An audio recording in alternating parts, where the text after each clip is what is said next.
Hola, ¿cómo estáis? Un cálido saludo para Fibromialgia en Positivo, para Diana.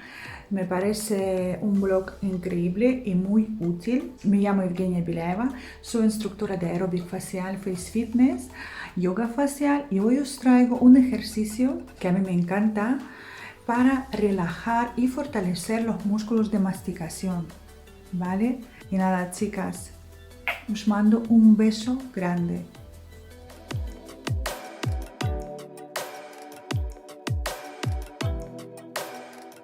Apretar y rechinar los dientes es un hábito poco saludable y principalmente inconsciente que produce que los músculos de la masticación estén tensos y rígidos.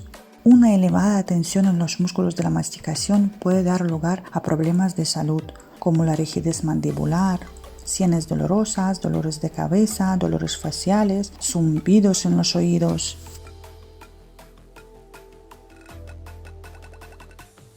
Presiona tus dedos de manera firme.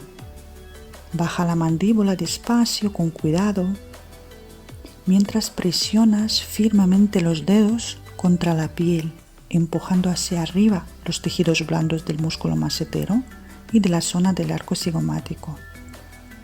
Muy bien.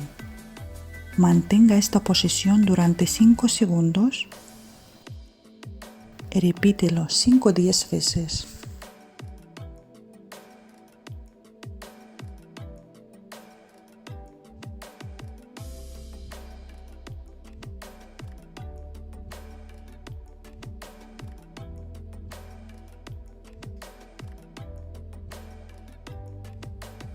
Coloca 1 o 2 dedos en la barbilla.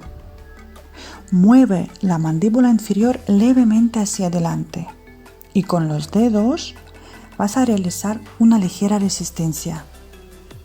Así se ejerce una resistencia sutil al movimiento del empuje.